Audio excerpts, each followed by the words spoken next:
Bonjour tout le monde avec cette nouvelle vidéo ensemble pendant ce mois sacré. Alors aujourd'hui, avec vous Soumaya Dlimi, professeure et consultante personnelle et professionnelle à votre service dans cette période de confinement. Qui dit confinement dit formation, mais dit aussi bien-être. Et c'est pour cette raison que j'ai choisi cette thématique d'aujourd'hui qui, j'espère, vous intéressera. Alors aujourd'hui, Healthy Lifestyle. Oui, il ne reste que quelques jours avant la fête de la rupture définitive du jeûne, avant, on va dire, un autre mouvement vers une autre étape. Et donc, je me suis dit, pourquoi ne pas en profiter, vous et moi? Alors, est-ce que vous êtes prêts pour recevoir certains conseils qui peut-être bien vont vous aider à changer certaines habitudes? Pour une vie meilleure, pour une vie plus saine, pour un corps plus sain, pour un esprit plus sain. Très bien. Si vous êtes prêts, c'est parti, on y va. Alors, première des choses à savoir, c'est que le mois sacré de Ramadan cette année, il est particulier. Oui ou non? Donc, nous sommes séparés de nos familles, de nos proches, les gens qu'on aime, suite au confinement. Et ainsi, Ramadan, chaque année, vous le savez, c'est l'occasion de rassemblement familial pour renouer les liens autour d'une seule table, pour le ftour, pour la rupture du jeûne ensemble. Mais cette année, ensemble n'existe pas. Peut-être ça sera possible plus tard, nous l'espérons, mais nous avons deux choix.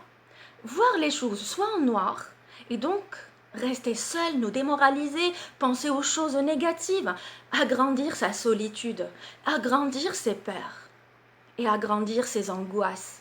Est-ce que c'est une solution à votre avis que nous pouvons adopter? C'est la seule action que nous pouvons faire? C'est ce que vous méritez? C'est ce que nous méritons ensemble? Je ne pense pas. Et donc, vous méritez de vivre bien ce ramadan et de vivre bien ces quelques jours qui restent, même en confinement ou dans de bonnes conditions.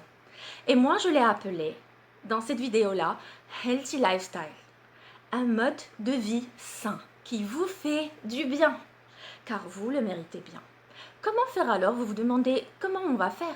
Je vous explique tout. Voilà quelques conseils. Vous n'avez jamais passé Ramadan confiné. C'est la première expérience.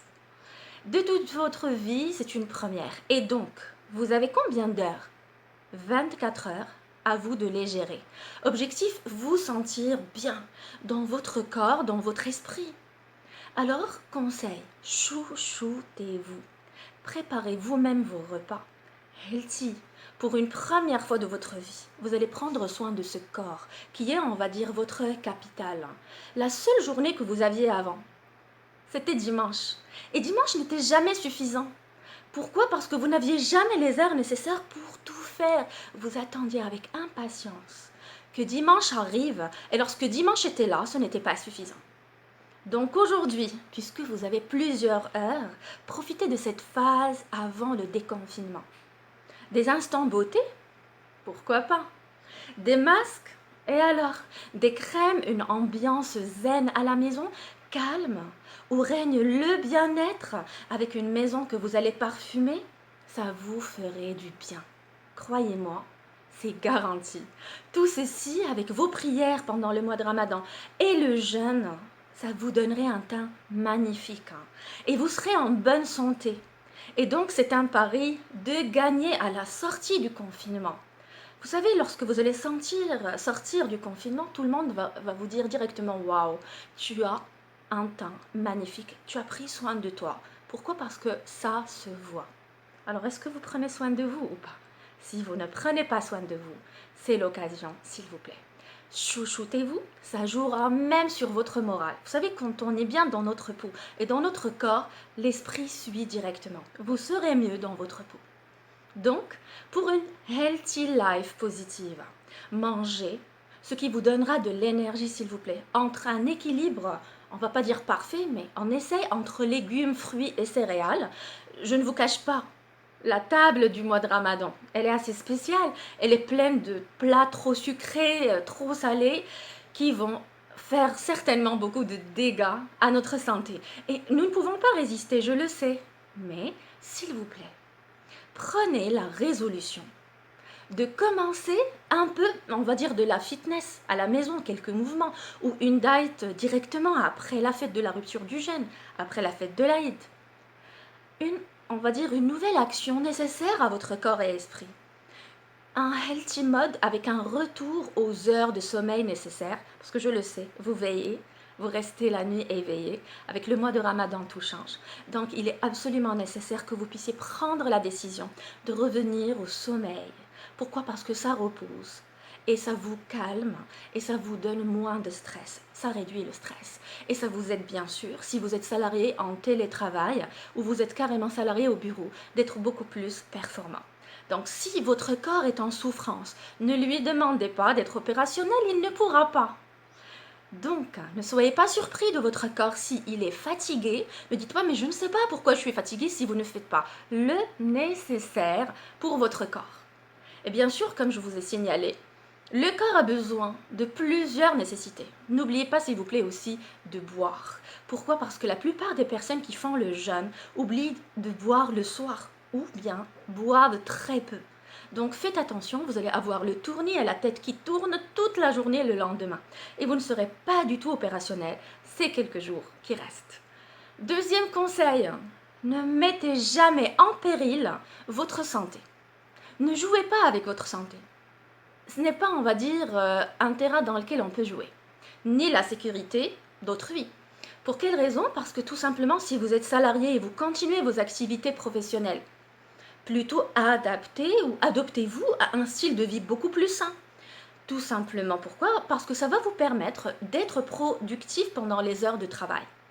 Pour être clair, ne veillez pas, s'il vous plaît, encore toute la nuit, si vous êtes salarié. Surtout si vous savez que vous devez vous réveiller à 8 heures du matin et vous avez de grosses machines ou vous êtes dans on va dire, le domaine industriel ou agroalimentaire. Ne jouez pas avec la vie des gens si vous avez des machines ou des matières sensibles. Troisième conseil, s'il vous plaît, c'est une demande. Arrêtez de vous plaindre. Oui, je me sens pas bien, je ne sais pas ce que j'ai, rien ne me plaît, j'ai pas envie, zut, ouf. Vous ne remarquez pas que c'est trop, quelquefois. Lorsque vous vous plaignez, ça énerve les autres qui sont autour de vous et ça crée déjà une insatisfaction globale au sein du foyer ou au sein de l'équipe du travail. Et donc, le fait de vous plaindre tout le temps va vous rendre triste et rendra triste les gens qui vous entourent, qui arrêteront de faire des efforts pour vous. Qu'est-ce qu'ils vont se dire? Quoi que je fais, quoi que je fasse pour elle, mais cette personne-là, elle n'est pas satisfaite. Donc, quoi que je fasse, je n'aurai jamais sa satisfaction. Donc, quoi qu'il fasse pour vous, vous n'êtes jamais satisfait. Ils vont arrêter de faire des efforts. Conseil, remerciez les personnes qui sont autour de vous. Ils ont besoin de reconnaissance, ils ont besoin de sourire, ils ont besoin de merci. Un petit geste qu'ils font, si vous leur montrez que vous valorisez ce geste, que vous l'appréciez, ils vont beaucoup plus vous le redonner. Et donc, vont beaucoup plus vous offrir. Souriez, s'il vous plaît, durant la journée au maximum. On va vous rendre le retour. Votre humeur sera conditionnée en fonction de ce que vous voulez en fait. Si vous êtes tout le temps dans une humeur grincheuse, énervée, vous allez avoir la même chose. Si vous êtes souriant, vous donnez de la positivité, vous êtes généreux, on va vous donner la même chose. Donc donnez ce que vous voulez recevoir. Quatrième conseil, ne soyez pas dans la démesure. Si vous êtes étudiant, ne restez pas, s'il vous plaît, toutes les nuits à faire des nuits blanches. Ça va vous épuiser. Et de l'autre côté, ne prenez pas 3, 4, 5 jours à ne rien faire. Devant votre télévision en train de dire « oui, je suis fatigué ». C'est normal, vous avez créé le déséquilibre, la démesure. Il faudrait beaucoup plus ne pas se cacher derrière le fameux prétexte « je m'ennuie ». Planifiez votre journée, c'est mieux. Même si vous êtes confiné à la maison, classez vos priorités. Cela va vous faire du bien psychologique entre esprit et corps. Qu'est-ce qu'il faudrait que je fasse aujourd'hui? Quelle matière je devrais préparer? En fonction de quel degré de difficulté? Si vous êtes en télétravail, vous êtes salarié, et on vous confie des missions même à distance, là, bien sûr, le management va prôner beaucoup plus une technique de planification et d'organisation. S'il vous plaît, vous en êtes capable, je vous fais confiance. Cinquième conseil, quelques mouvements à la maison, au moins 30 minutes par jour. Ne me dites pas que c'est difficile, c'est possible, pour que votre corps puisse ressentir de la vie. Sinon, vous vous sentirez lourd toute la journée et vous aurez mal partout. Sixième conseil. Maintenant, si vous êtes, on va dire, manager, sachez qu'un manager soucieux de la santé physique et mentale de ses salariés est tenu de voir toutes les possibilités pour pouvoir aménager les horaires de travail de ses salariés, leur permettant d'être beaucoup plus performants, tout en assurant une fluidité de l'activité, de façon à ne pas nuire aux objectifs fixés, mais il essayera quand même d'être dans la compréhension et la communication. Septième conseil, arrangez votre maison, votre intérieur dans cette période-là, puisque vous avez le temps. Non pas comme ce qui plaît aux autres, mais comme ce qui vous plaît, ce qui vous fait plaisir.